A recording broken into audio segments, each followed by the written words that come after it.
তুমি কি পারবে তাকে জীবিত করতে? আমাকে তো দেখতে হবে বাবা। এই ধরমপুর শহরে ধরমতলি রোজাপুর হইলাম আমি এই রুদ্র সেন। আমার বাবা বিষে মারছিল, বিষে কাটছিল, বিষে আবার ভক্ষণ করেছিল। আমাকে তো দেখতে হবে বাবা। ঠিক আছে, ঠিক আছে বাবা রুদ্র সেন। কেন এক এক করি ওই ব্যাংক থাকি চ্যাং করে আমার 6 পুত্রকে পেয়েছি। আর তোমার পিতা বাবা ধরম করি তাকে জীবিত করেছি। তার পুত্র তুমি রুদ্র সেন। পারবি পারবে তুমি লক্ষ্মী তাকে জীবিত করতে? আমাকে তো দেখতে হবে বাবা।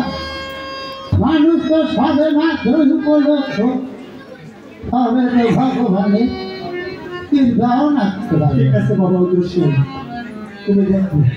আমাকে দেখতে হবে। এই নাকি, এই নাকি, এই একটু দেখো সে। ঠিক আছে দাদু, আমার দেখতে দে।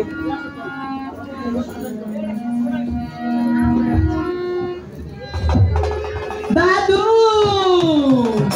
এখন তো পোলাটা বাইসা আছে, একটু চেষ্টা করলেও যদি ভালো হইতে পারে। তবে তো একটু দেখতেই হবে। তবে দাদু হ্যাঁ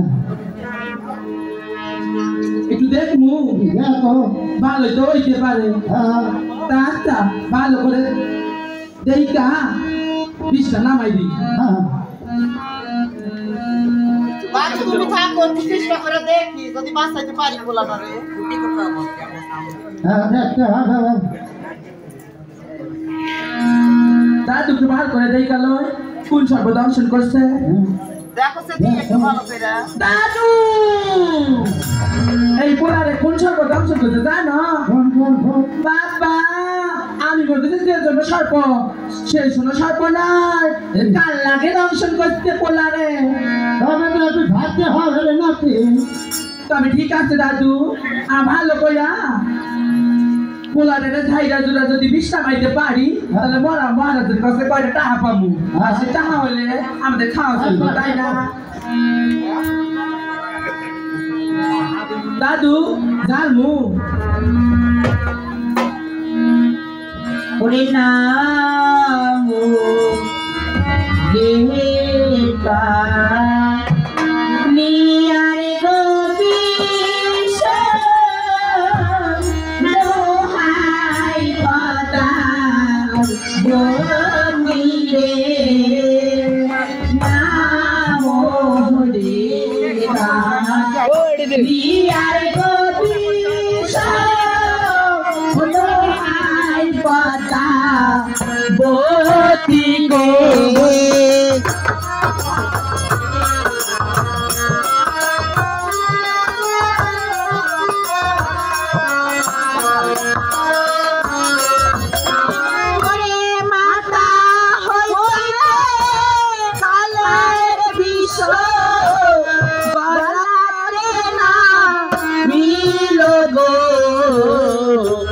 গলাতে নামিল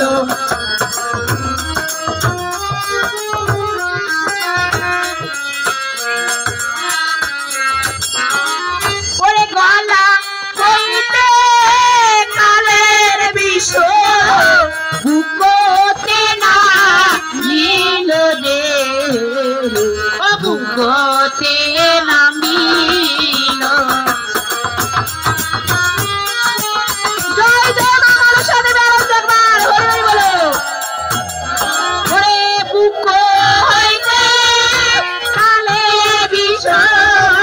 কমরে নামিল রে, কমরে নামিল।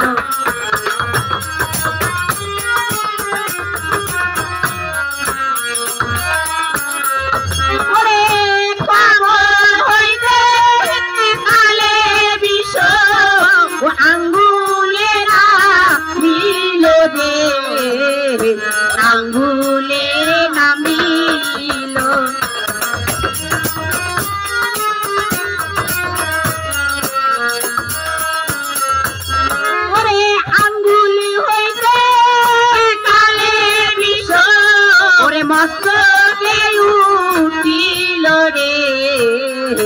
মস্তকে উঠি